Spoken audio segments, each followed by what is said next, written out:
What began as a routine first-class flight turned into a viral political firestorm that shook an airline to its core.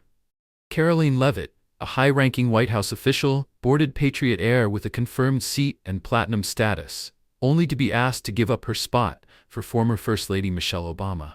Cameras rolled, tensions flared, and what happened next would trigger firings, public outrage, a stock crash, and a complete corporate overhaul. Before diving into the story, comment where you are watching from, and don't forget to subscribe so you won't miss the latest stories. It was supposed to be a routine morning flight from Washington, D.C. to New York, a short hop for White House Press Secretary Karoline Leavitt, who had selected Seat 2A in first class for its quiet atmosphere and ample workspace. A seasoned traveler and platinum member with Patriot Air, she'd paid in full, checked in early, and had every reason to expect a seamless trip. But just minutes before departure, that expectation unraveled. Approaching her seat was Emily Carter, a flight attendant with nearly a decade of experience. Her tone was polite but clearly strained. "There seems to be a misunderstanding, ma'am. We need you to move to prioritize a VIP passenger. This seat is typically reserved for senior platinum members or guests of significant influence." Behind her stood Michelle Obama, the former First Lady of the United States, draped in a navy blue coat and carrying an unmistakable air of grace. Her presence alone began to shift the cabin's energy. Several passengers began whispering, and one outspoken voice said what others were clearly thinking. "That's Michelle Obama. She deserves the best seat on this flight." Karoline, momentarily stunned, reached calmly into her purse and retrieved her membership card. "I'm a platinum member. This is the seat confirmed for me when I booked," she said, her tone steady, professional. Emily's expression flickered, surprised, maybe slightly embarrassed, but she pressed on, pointing out that passengers of significant influence were sometimes given preference. Her subtext was clear. Michelle Obama was more important. Around them, passengers began recording. Whispers spread through the cabin, many identifying Karoline as part of the former Trump administration. Phones were raised, political tensions thickened, and the atmosphere shifted from awkward to volatile. Some murmured, "She's a Trump person." Others took sides, creating an immediate polarization of the first-class cabin. But what no one, crew or passengers, seemed to grasp was who Karoline Leavitt really was, or what this moment would ignite. Leavitt wasn't just another frequent flyer. At 27, she held significant power as a communications lead in the federal government, with influence over transportation contracts Patriot Air was actively seeking. And in that moment, her dignified refusal to surrender her seat wasn't just personal.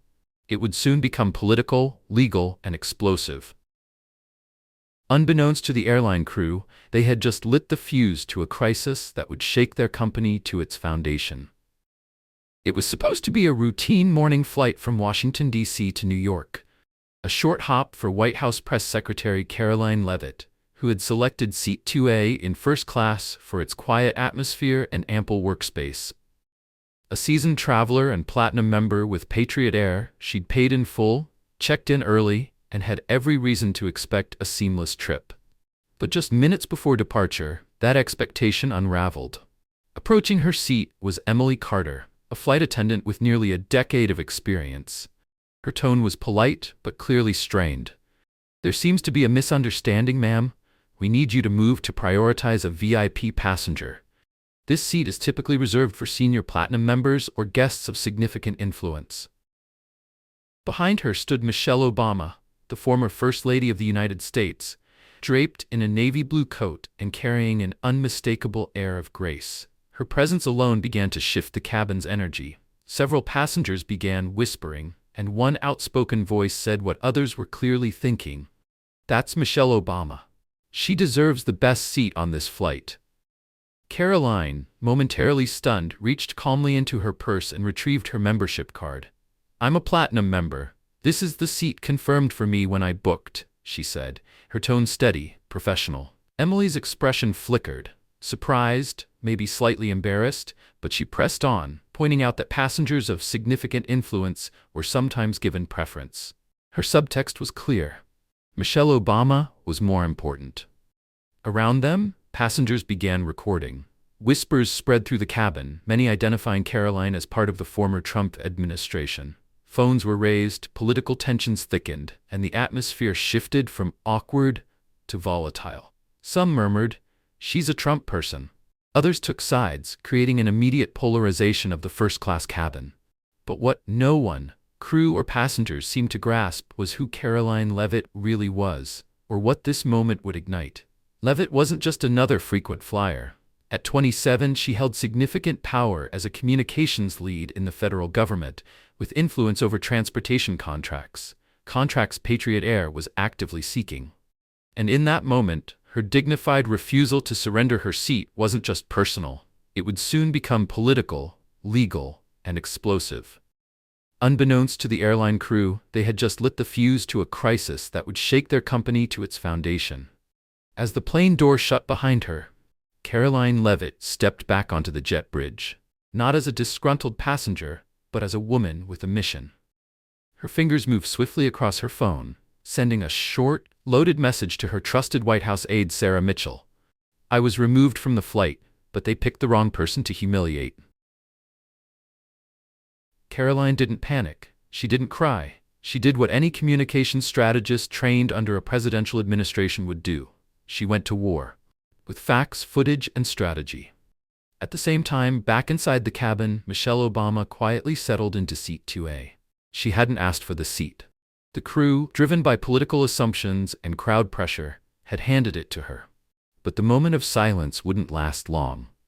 Outside the aircraft, in the airport terminal, a passenger who had been seated across from Karoline ran up to her, visibly shaken and clutching her phone. "Miss Leavitt," the woman said breathlessly, "I left the plane. I couldn't watch what they did to you. I recorded everything, from the moment they asked you to move to when the crew accepted praise for removing you. You need this video." Karoline's guarded demeanor cracked slightly. For the first time since the incident began, she looked genuinely moved. "Thank you," she said, taking the woman's contact information and promising to follow up. "This will be very helpful." By the time she entered the VIP lounge, her team was already assembling. Sarah Mitchell arrived within 20 minutes.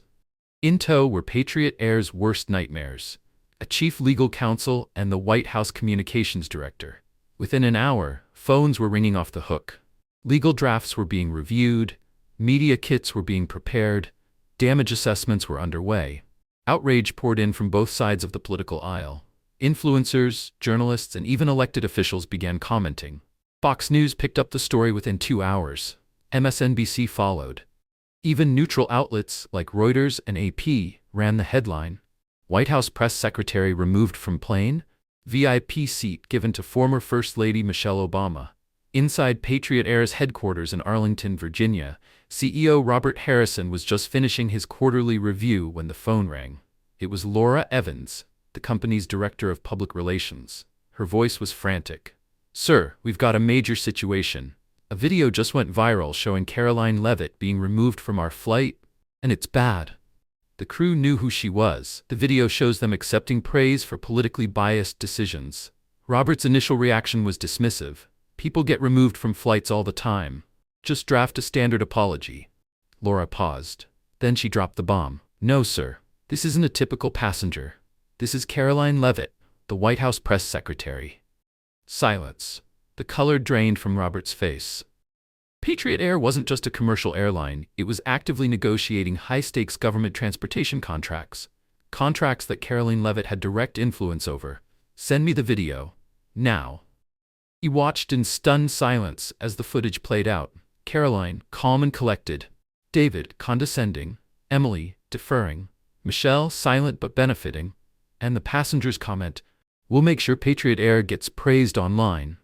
This wasn't bad press. This was a political and corporate disaster.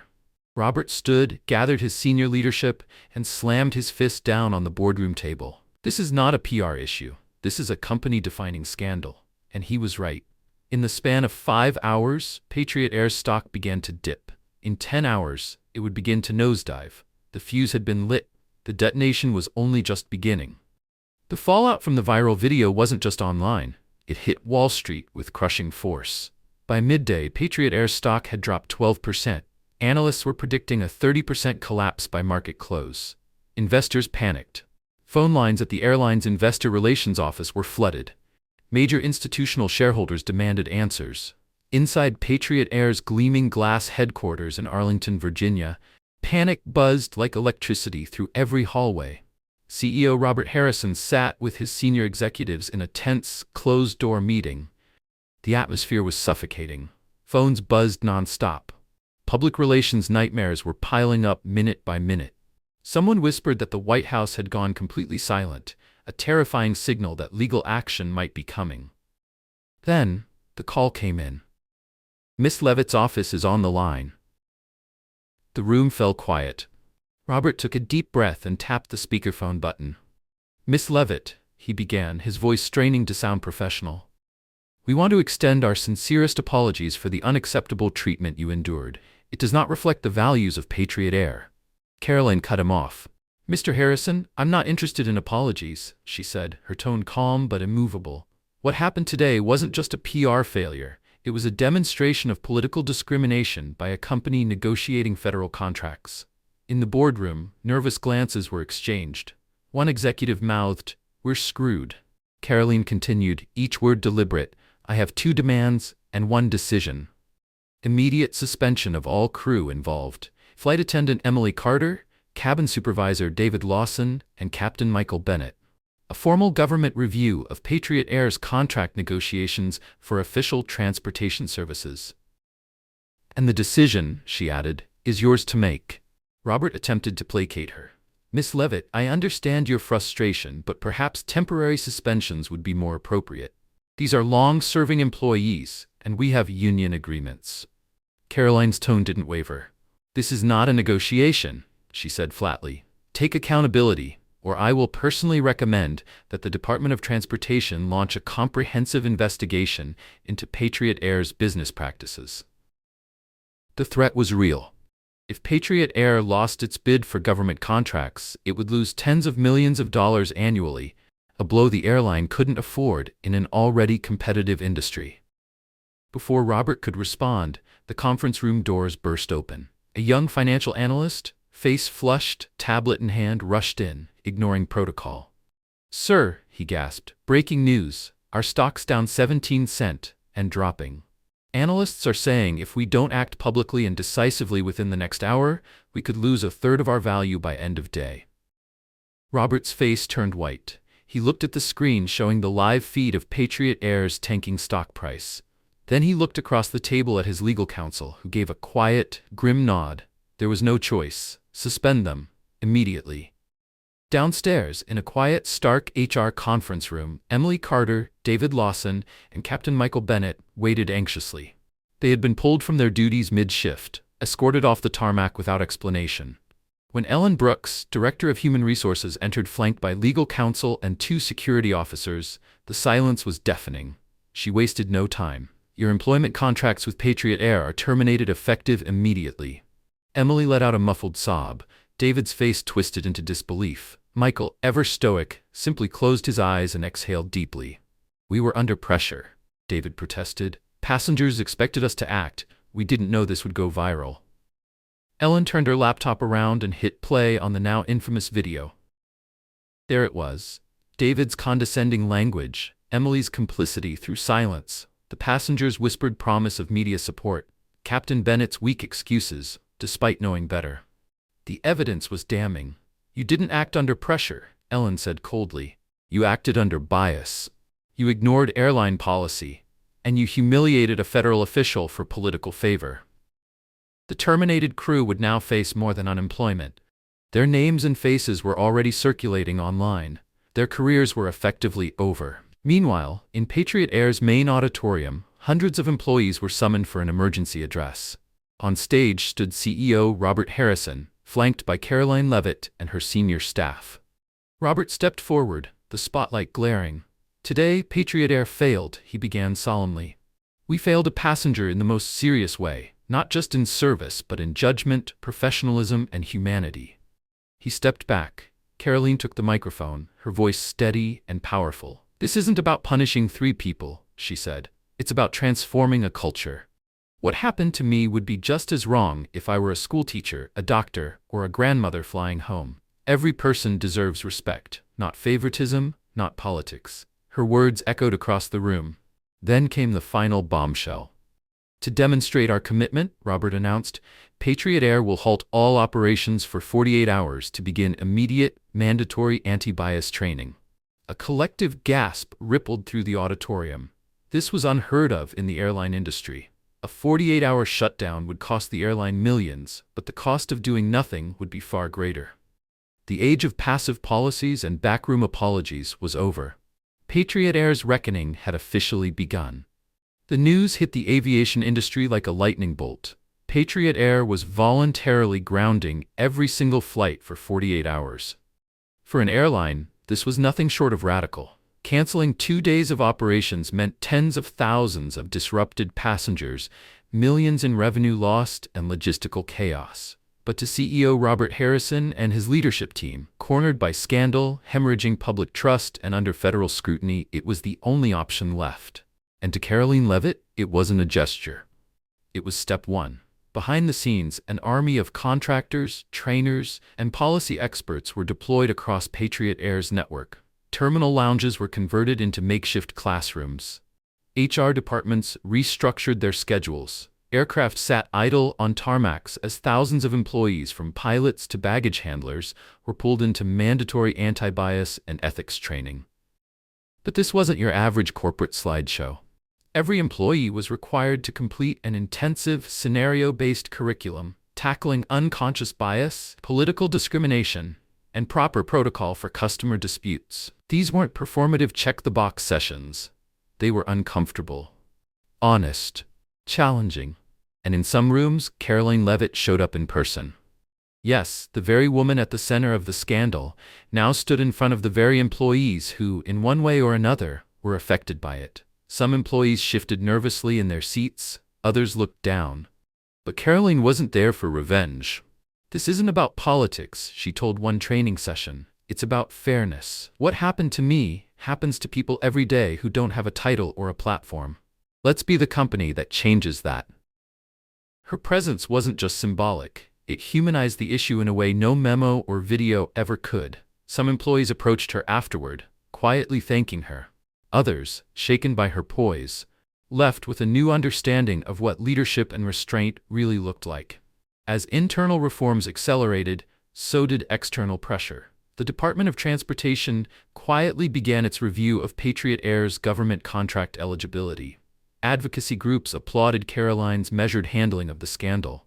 Several CEOs from other industries contacted Patriot Air's leadership, asking about their training model. Major news outlets followed every move the company made. But inside Patriot's walls, the transformation was personal. Leadership restructured the airline's entire code of conduct, rewriting vague policies around VIP treatment, customer complaints, and recording disputes. Clear, enforceable rules were laid out. A new digital dashboard allowed employees to report bias, abuse, or protocol breaches anonymously. New training wasn't limited to frontline staff. Executives were held to the same standards. Every director, VP, and regional manager was required to complete a zero-tolerance bias policy course, including scenarios pulled directly from the Karoline incident. "We're not just changing rules," said HR Director Ellen Brooks, "we're changing DNA." While Patriot Air rebuilt, those who had mishandled the situation paid a steep price. Emily Carter, the flight attendant who first approached Karoline, received over a dozen job rejections. During one interview, the recruiter stopped mid-sentence. "Wait, are you the one from the Patriot Air video?" David Lawson, the cabin supervisor, applied to over 40 airlines and received a consistent response. "Thank you for your interest, but we've selected another candidate." Captain Michael Bennett, with over 30 years of experience, found himself blacklisted. No major airline wanted to associate with someone caught on tape complicit in political bias and passenger intimidation. Their stories weren't isolated. The passenger who had whispered to David, offering Patriot Air glowing media support for giving Michelle Obama the seat, faced her own reckoning. Her identity became public. Her employer placed her on administrative leave pending review. She lost speaking engagements and was flooded with online backlash. The message was loud and clear: bias has consequences. But Karoline Leavitt had one more surprise in store. Rather than simply move on or bask in vindication, she made a bold move. In a press conference held outside the Capitol, she announced a White House-supported initiative called the Second Chance Program. Its purpose? To give individuals, like Emily, David, and Michael, who had lost their jobs due to bias-related incidents, an opportunity to retrain, reflect, and rebuild. Accountability is vital, Karoline said. But justice doesn't always mean permanent punishment. We need to teach people how to grow from failure, not bury them under it. Even her critics admitted it was a stunning act of grace. With the 48-hour shutdown complete, Patriot Air returned to the skies. But it wasn't the same airline that had grounded Karoline in shame. Crews were more attentive. Conflict resolution was professional. Passengers, regardless of political leaning, felt heard. A frequent flyer later told a news outlet, "It used to feel like first class was for the right kind of people. Not anymore. Now it just feels fair." For the first time in its 30-year history, Patriot Air was flying in the right direction, not just through the air, but through society's stormiest skies. In the months following the viral storm that rocked Patriot Air, America watched as the airline transformed itself from a company in crisis to a model for corporate accountability. But one looming question still hovered in the public discourse. What happened to the people who caused it all? The answer came on a rainy Tuesday morning in Washington, D.C., when Karoline Leavitt stood behind a podium, flanked by Department of Labor officials and civil rights advocates. The event was modest, but the message was monumental.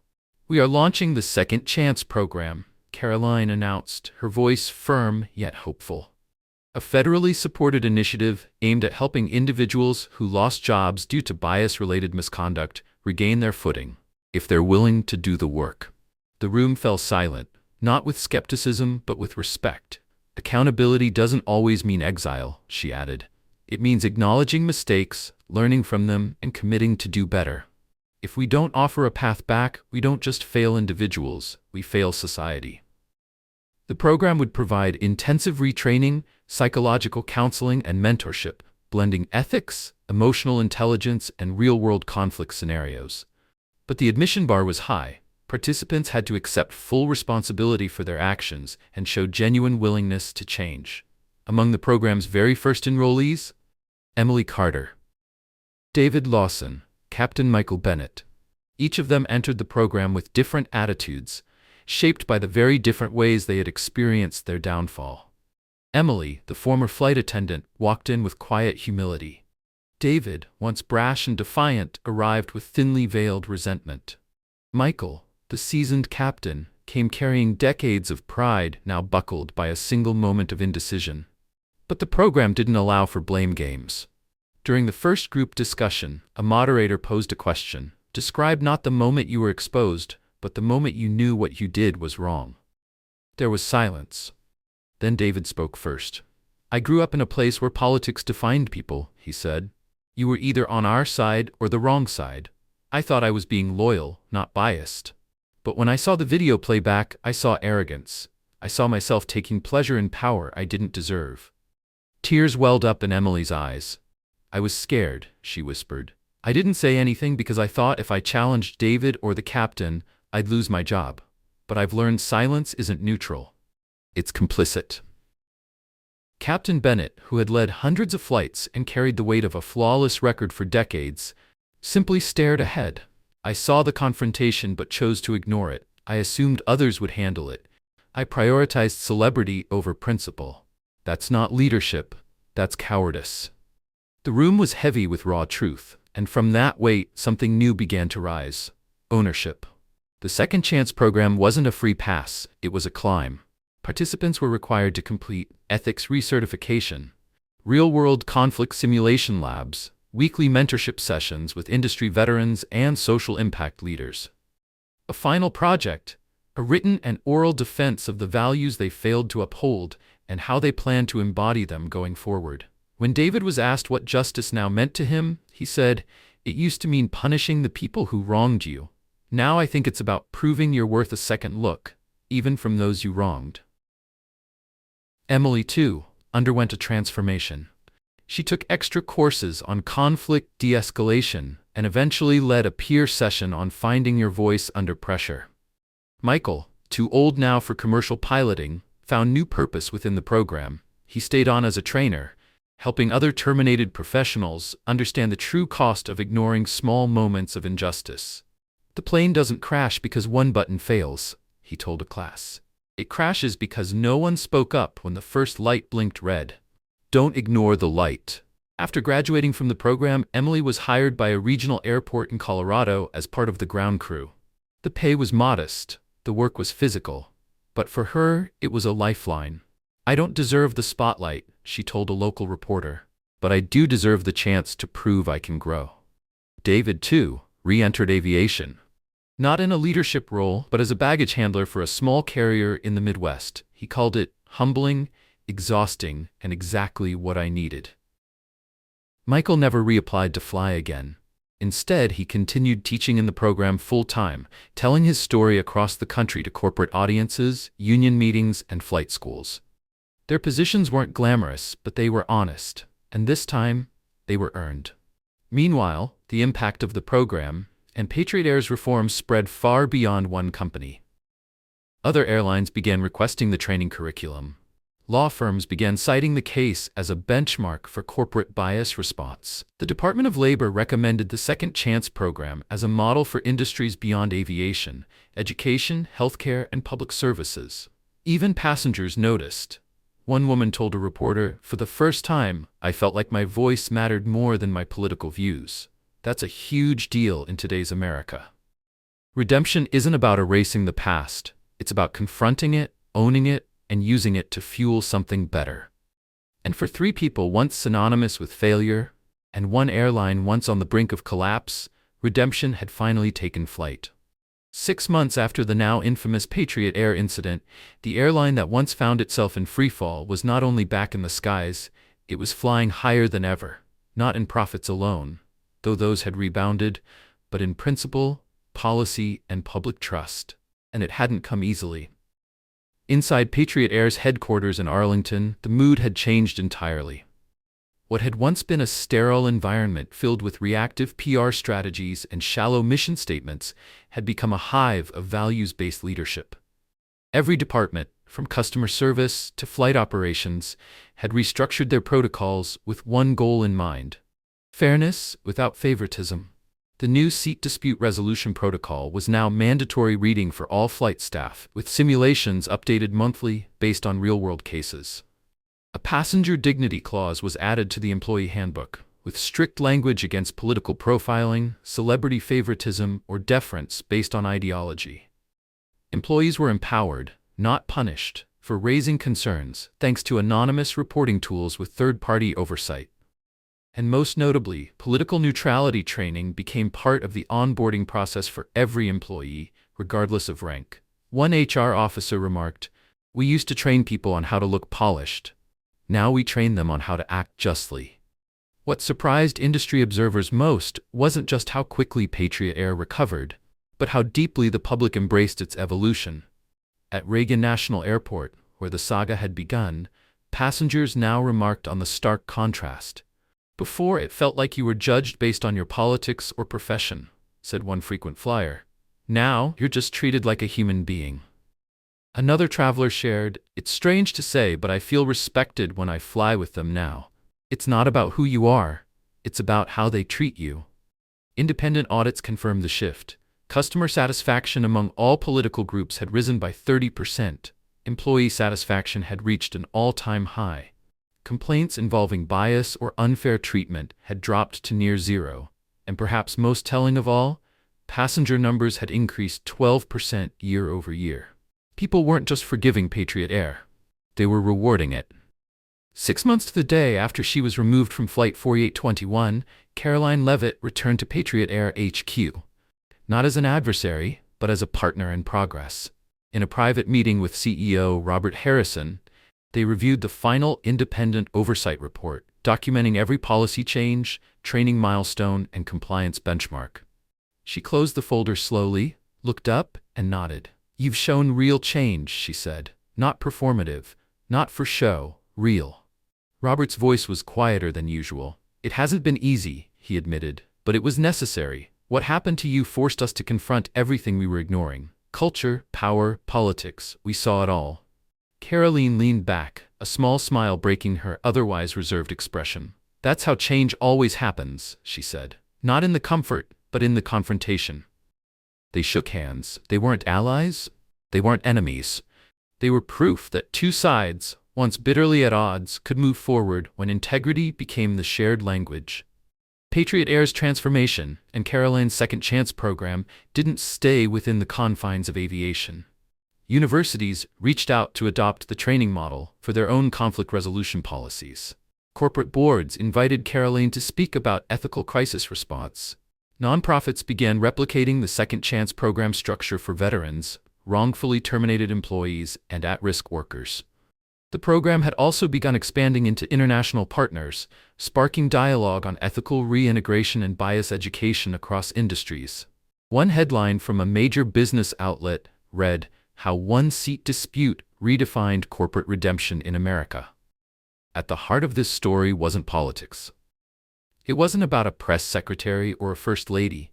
It wasn't about airlines or seating charts. It was about the choice every individual, every company, every institution must make when faced with a moment of discomfort. Will you protect comfort, or will you pursue justice? Karoline Leavitt chose the latter. And to their credit, so did Patriot Air. In her last public remarks on the incident, Karoline said, "True justice doesn't end with someone losing their job. It ends when someone finds a better way to do it. What we built, what we proved, is that fairness can fly, but only if we're brave enough to board it together." Subscribe to the channel to follow inspiring stories of justice and unity, like Karoline Leavitt and Patriot Air's journey. Thank you for watching, and see you in the next video to explore more life-changing lessons.